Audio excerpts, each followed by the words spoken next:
This video is sponsored by Win Technology, your ultimate flight sim hardware solution, featuring the Orion hull test, current and future configurations. Hello everyone, I hope you're all doing very well. It's late June 2021 and the latest version of DCS Liberation Campaign Manager is out, version 4.0.0. In fact, two versions have been out since we looked at it last, version 2.5. First, version 3 came out, and now version 4 has come out. So what is DCS Liberation? It is an external application that manages a fully dynamic single-player or multiplayer DCS World campaign, and it's really top-notch stuff.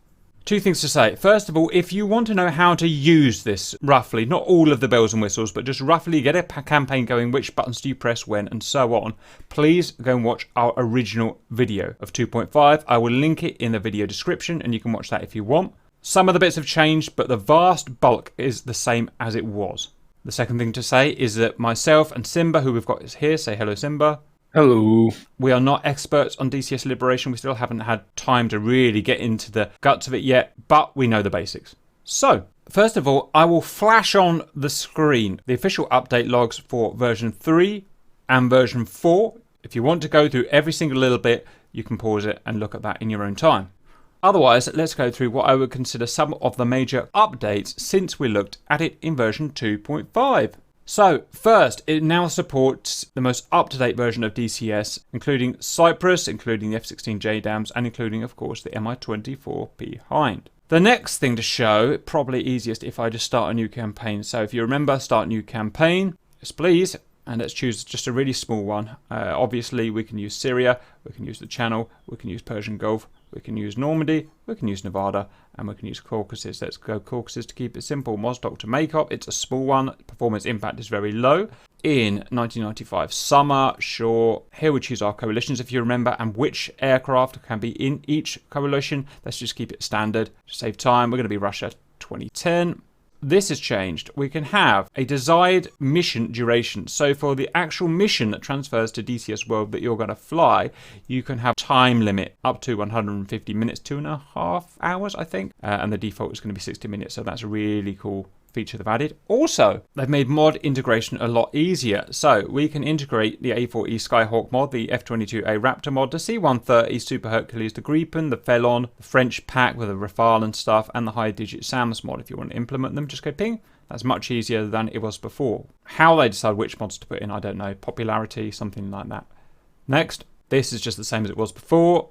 And go. Generate my campaign, please. The first most obvious thing you'll see is a giant dynamic map. We just had before a small area of where we were fighting. Now we've got the whole world. And is that useful? Not really, but it is extremely cool. I think you'll all agree. And the cool thing is you can zoom in and go, you know, Google Earth style and look at someone's house. I mean, why wouldn't you want something as cool as that? How developers get access to this, I don't know, but it is just very cool. And it really does make you feel like you're in a kind of whole world campaign. Now, that's not true, obviously, because we can only operate in the sectors that DCS World covers. You know, it covers a sector there, and a sector there, and a sector there. But it shows the possibilities for the future. So let's view the sector that we're interested in. So this is, what is that? That's Georgia, and that's Russia. Is the kind of Caucasus Mountains. And one thing I've never actually tried is, I wonder if that's the picture. That is the picture of the actual base. Look at that. So that's not a picture from DCS. That's the real world base of whatever that is, Mosdoc, where it is. I mean, that's not the coolest feature you've ever seen. I think it is.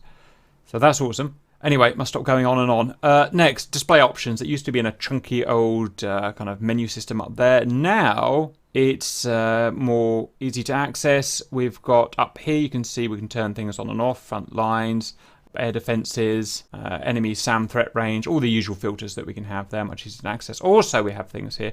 If we want to hide certain things on certain coalitions, we've got that there. Oh, map zones. Oh, look at that. That shows the bits that is included in DCS. I was unaware of that. It's very clever, isn't it? Anyway, let's get rid of that. Next, much desired feature, ruler. So click on that and then left click from where we want to fly from. Left click again to where you want to fly to. We've got a bearing 289 for 57.66 miles, and we've got a cumulative function where we can add multiple ruler points and it adds up the distance. Great for flight plan creation, fuel planning, and stuff like that. Escape, if we want to get rid of that, and turn the tool off. Good feature. Next, a change in symbology up here. It was rather confusing before. It said past turn. It wasn't very self-explanatory. It's now got begin campaign, which is much better. So we're currently in turn 1, the planning turn if you like, and the population turn. Now we can begin campaign by going to turn 1 by clicking begin campaign.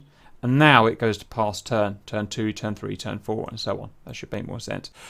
Next, probably the second best feature for me is waypoint manipulation. So waypoints, as you remember, was a bit of a SOD to try and manipulate. Now I'm going to try and grab a group here. So I've got my packages pre-calculated here due to the settings that I had. I'm going to go to the bar cap there. I've got the bar cap selected. In fact, that's a bad example. Let's try another one. Bad example. There, good example there. We've got refueling going on this triangle here. I want to move this waypoint.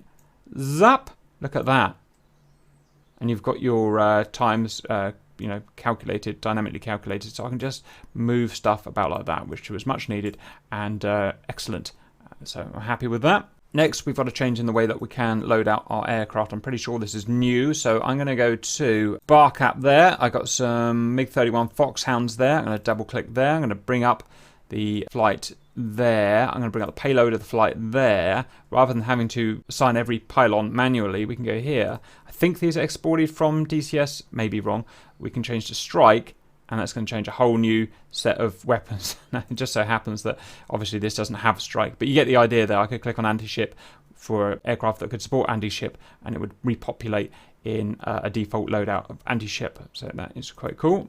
Next, let's look at our bar at the top and see what's different. Factions, the same. Turn 1 is the same. Weather, similar or the same. Budget, I believe, is the same. Intel has changed. You've got a rough indicator at the top. Air superiority, we are roughly evenly matched with the baddies. Front line, slightly outnumbered at the front line. Economic strength, strong disadvantage economically. Let's click on here. First, it just tells us about us. Our balance is 159 million. We've got that income per turn, and that is where the income comes from.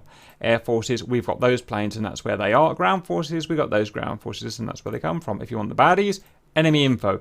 Exactly the same thing, but for the enemy info, enemy air force, enemy ground. So let's change it a little bit there. Next, under MISC, we've got a new tab. Air Wing, it's going to give us a global look at our aircraft. And we've got squadrons here. So a squadron 1, called a blue caterpillar.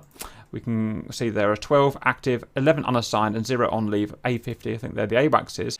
And we can go in here for a bit more information. And we can go inventory here for another table of information, which is very interesting. And we can filter unallocated if we wanted to see what was unallocated so far. So just another way of checking out which units we've got on our side and in what current state they are in.